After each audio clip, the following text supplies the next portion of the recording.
ফেব্রুয়ারিতেই ত্রয়োদশ জাতীয় সংসদ নির্বাচন। সারা দেশ প্রস্তুত হচ্ছে একটি অবাধ, সুষ্ঠু এবং গ্রহণযোগ্য নির্বাচনের জন্য। কি ভাবছে সাধারণ মানুষ থেকে শুরু করে আগামী জনপ্রতিনিধিরা, সে কথা জানাতে ডিবিসি নিউজের ইলেকশন এক্সপ্রেস ছুটে যাচ্ছে সব সংসদীয় আসনে।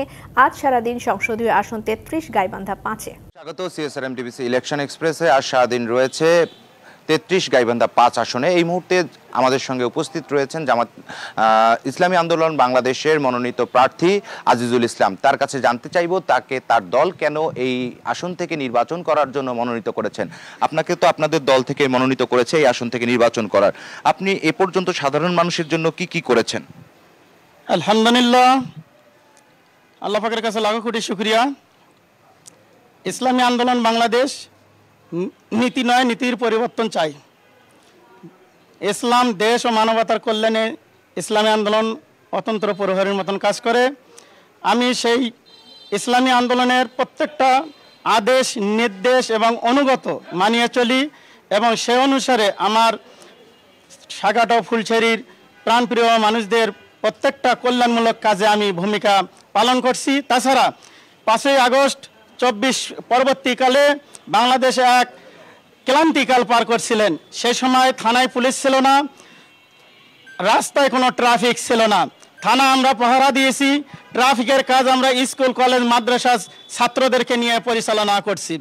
সেই সময় আমি 6 তারিখ থেকে কোনো ট্রাফিক যখন ছিল না, প্রত্যেকটা ট্রাফিকের ভূমিকা যখন ছাত্ররা পালন করছিল, তখন আমি এই ট্রাফিকের ছাত্রদেরকে আমি উৎসাহিত করছি।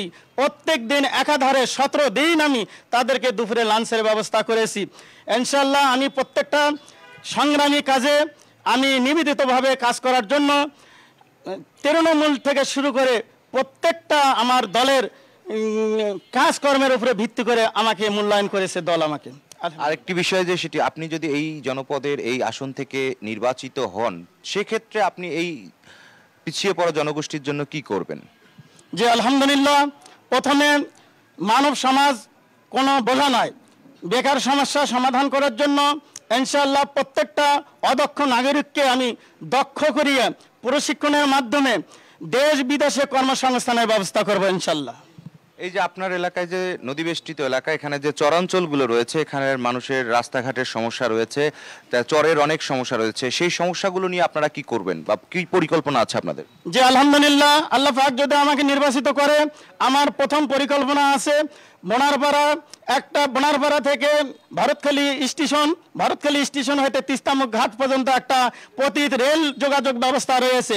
এই পতিত রেল যোগাযোগ ব্যবস্থাটা যদি আমি সচল করতে পারি, ইনশাল্লাহ বাংলাদেশের সরকারের ভূমিকায় যদি আমি জোরালো ভূমিকা রাখতে পারি, ইনশাল্লাহ যমুনা সেতুর উপরে যদি একটা রেল সেতু নির্মাণ করতে পারি, ইনশাল্লাহ এই চর অঞ্চলের সহ টোটাল এই উত্তরবঙ্গ ইনশাল্লাহ উন্নতি লাভ করবে। আর একটা বিষয় আছে, গাইবান্ধা শহর থেকে মদনের পাড়া হয়ে বালাসী ঘাট পর্যন্ত একটা সড়ক ব্যবস্থা আছে। এই সড়ক ব্যবস্থার কাছে বালাসী ঘাটে একটা পতিত টার্মিনাল আছে। এই পতিত টার্মিনালটা যদি আমরা সচল করতে চাই, তাহলে যদি নদীর তল দিয়ে একটা টানেল নির্মাণ করতে পারি, ইনশাল্লাহ এই টানেল নির্মাণ করলে উত্তরবঙ্গ ইনশাল্লাহ সোনায় সোহাগা হবে।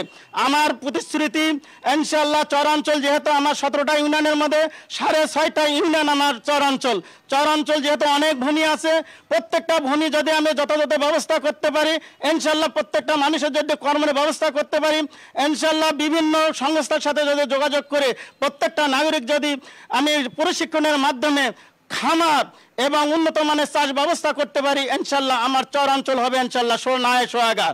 আলহামদুলিল্লাহ, আমার বাংলাদেশের যে প্রশ্ন থাকলে আগে পড়ে না।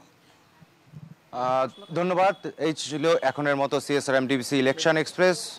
পরবর্তী সংবাদ 9টায় আবারও যুক্ত হবে। ততক্ষণ পর্যন্ত আমাদের সঙ্গে থাকুন।